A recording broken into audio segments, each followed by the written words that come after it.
नमस्कार मित्रांनो, इन्व्हेस्टमेंट माहिती यूट्यूब चॅनलवर तुमच्या सगळ्यांचे स्वागत आहे.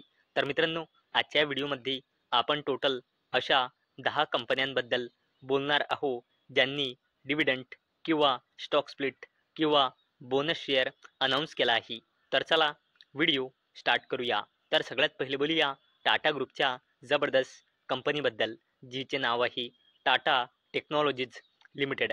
आणि मित्रांनो, मार्च 2025 नुसार या कंपनीमध्ये प्रमोटर्सची होल्डिंग आहे 55.22%, एफ आय एसची होल्डिंग आहे 3.10%, डी आय एसची होल्डिंग आहे 2.48% आणि टाटा टेक्नॉलॉजीज लिमिटेडमध्ये पब्लिकची होल्डिंग आहे 39.20%.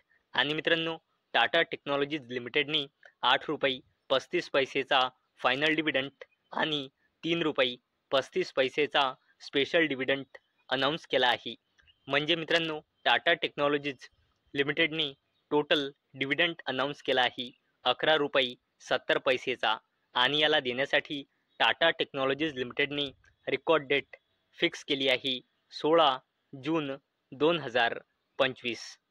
चला आता बोलूया रोटो पंप्स लिमिटेडबद्दल. आणि मित्रांनो, मार्च 2025 नुसार या कंपनीमध्ये प्रमोटर्सची होल्डिंग आहे 66.62%, एफ आय एसची होल्डिंग आहे 0.14%, डी आय एसची होल्डिंग आहे 1% आणि या कंपनीमध्ये पब्लिकची होल्डिंग आहे 32.24%. आणि मित्रांनो, रोटो पंप्स लिमिटेड या कंपनीने फायनल डिव्हिडंड अनाऊन्स केला आहे 0.80 रुपीजचा, म्हणजे 80 पैसेचा. तसेच या कंपनीने बोनस शेअरसुद्धा अनाऊन्स केला आहे 2:1च्या रेशोमध्ये, म्हणजे एका शेअरवर 2 बोनस शेअर मिळेल, म्हणजे एका शेअरचे 3 शेअर होऊन जाईल. आणि मित्रांनो, रोटो पंप्स लिमिटेडने फायनल डिव्हिडंड आणि बोनस शेअरला देण्यासाठी एकच रेकॉर्ड डेट फिक्स केली आहे 11 जुलै 2025. चला आता बोलूया पी एस यू कंपनी कॉनकॉरबद्दल, म्हणजे कंटेनर कॉर्पोरेशन ऑफ इंडिया लिमिटेडबद्दल. आणि मित्रांनो, मार्च 2025 नुसार या कंपनीमध्ये प्रमोटर्सची होल्डिंग आहे 54.80%, एफ आय एसची होल्डिंग आहे 13.10%, डी आय एसची होल्डिंग आहे 26.19% आणि या कंपनीमध्ये पब्लिकची होल्डिंग आहे 5.83%. आणि मित्रांनो, कॉनकॉर म्हणजे कंटेनर कॉर्पोरेशन ऑफ इंडिया लिमिटेडने फायनल डिव्हिडंड अनाऊन्स केला आहे 2 रुपयाचा. आणि मित्रांनो, 2 रुपयाच्या फायनल डिव्हिडंडला देण्यासाठी या कंपनीने रेकॉर्ड डेट फिक्स केली आहे 6 जून 2025. आणि मित्रांनो, एवढंच नाही तर कंटेनर कॉर्पोरेशन ऑफ इंडिया लिमिटेडने बोनस शेअरसुद्धा अनाऊन्स केला आहे 1:4च्या रेशोमध्ये, म्हणजे 4 शेअरवर 1 बोनस शेअर मिळेल, म्हणजे 4 शेअरचे 5 शेअर होऊन जाईल. आता बोलूया झायडस वेलनेस लिमिटेडबद्दल. आणि मित्रांनो, मार्च 2025 नुसार या कंपनीमध्ये प्रमोटर्सची होल्डिंग आहे 69.64%, एफ आय एसची होल्डिंग आहे 3.29%, डी आय एसची होल्डिंग आहे 19.76% आणि या कंपनीमध्ये पब्लिकची होल्डिंग आहे 7.30%.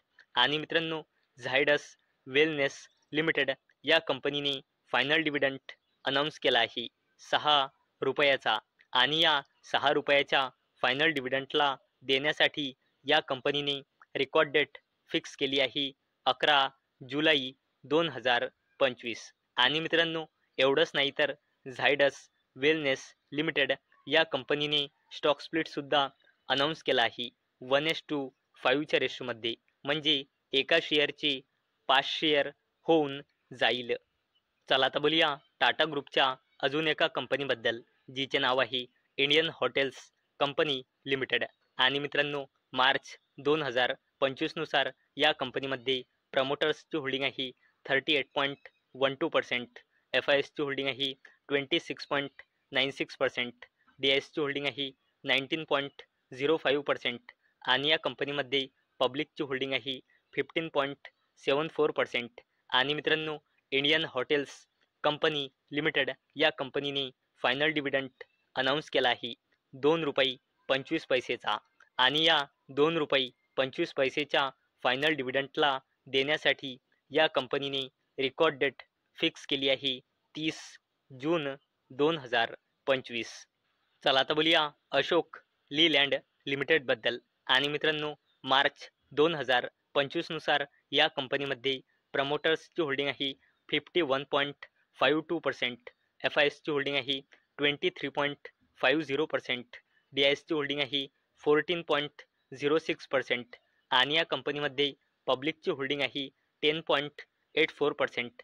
आणि मित्रांनो, अशोक लीलँड लिमिटेडने बोनस शेअर अनाऊन्स केला आहे 1:1च्या रेशोमध्ये, म्हणजे एका शेअरवर एक बोनस शेअर मिळेल, म्हणजे एका शेअरचे 2 शेअर होऊन जाईल. चला आता बोलूया रेल्वे कंपनी RVNL बद्दल, म्हणजे रेल विकास निगम लिमिटेडबद्दल. आणि मित्रांनो, मार्च 2025 नुसार या कंपनीमध्ये प्रमोटर्सची होल्डिंग आहे 72.84%, FISची होल्डिंग आहे 5.07%, DISची होल्डिंग आहे 6.21% आणि रेल विकास निगम लिमिटेडमध्ये पब्लिकची होल्डिंग आहे 15.87%. आणि मित्रांनो, रेल विकास निगम लिमिटेड या कंपनीने फायनल डिव्हिडंड अनाऊन्स केला आहे ₹1.72चा. चला आता बोलूया अजून एका रेल्वे कंपनीबद्दल, जिचे नाव आहे इरकॉन इंटरनॅशनल लिमिटेड. आणि मित्रांनो, मार्च 2025 नुसार या कंपनीमध्ये प्रमोटर्सची होल्डिंग आहे 65.17%, FISची होल्डिंग आहे 4.11%, DISची होल्डिंग आहे 1.57%, गव्हर्नमेंटची होल्डिंग आहे 0.28% आणि या कंपनीमध्ये पब्लिकची होल्डिंग आहे 28.88%. आणि मित्रांनो, इरकॉन इंटरनॅशनल लिमिटेड या कंपनीने सुद्धा फायनल डिव्हिडंड अनाऊन्स केला आहे फक्त ₹1चा. चला आता बोलूया डिक्सॉन टेक्नॉलॉजीज इंडिया लिमिटेडबद्दल. आणि मित्रांनो, मार्च 2025 नुसार या कंपनीमध्ये प्रमोटर्सची होल्डिंग आहे 32.27%, FISची होल्डिंग आहे 21.81%, DISची होल्डिंग आहे 23.07% आणि डिक्सॉन टेक्नॉलॉजीज इंडिया लिमिटेडमध्ये पब्लिकची होल्डिंग आहे 22.86%. आणि मित्रांनो, डिक्सॉन टेक्नॉलॉजीज इंडिया लिमिटेडने फायनल डिव्हिडंड अनाऊन्स केला आहे ₹8चा. चला आता बोलूया अजून एका PSU कंपनीबद्दल, म्हणजे सरकारी कंपनीबद्दल, जिचे नाव आहे NHPC लिमिटेड. आणि मित्रांनो, मार्च 2025 नुसार या कंपनीमध्ये प्रमोटर्सची होल्डिंग आहे 67.40%, FISची होल्डिंग आहे 8.81%, DISची होल्डिंग आहे 10.62% आणि NHPC लिमिटेडमध्ये गव्हर्नमेंटची होल्डिंग आहे 1.13% आणि NHPC लिमिटेडमध्ये पब्लिकची होल्डिंग आहे 12.05%. आणि मित्रांनो, NHPC लिमिटेडने सुद्धा फायनल डिव्हिडंड अनाऊन्स केला आहे ₹0.51चा, म्हणजे 51 पैसेचा. तर मित्रांनो, आजच्या व्हिडिओमध्ये आपण अशा जबरदस्त 10 कंपन्या बघितल्या ज्यांनी डिव्हिडंड किंवा बोनस शेअर किंवा स्टॉक्स स्प्लिट अनाऊन्स केला आहे. तर मित्रांनो, मला अपेक्षा आहे हा व्हिडिओ तुम्हाला इन्फॉर्मेटिव्ह वाटला असेल. तर मित्रांनो, जर तुम्हाला हा व्हिडिओ इन्फॉर्मेटिव्ह वाटला असेल तर या व्हिडिओला लाईक करा आणि चॅनलला सबस्क्राईब करा. आणि मित्रांनो, हा व्हिडिओ फक्त आणि फक्त एज्युकेशन पर्पजसाठी बनवलेला आहे. माझ्याकडून काहीही रेकमेंडेशन नाही की तुम्ही या स्टॉक्सना बाय करा, सेल करा किंवा होल्ड करा. तर चला भेटूया नेक्स्ट व्हिडिओमध्ये. तोपर्यंत टाटा, बाय बाय.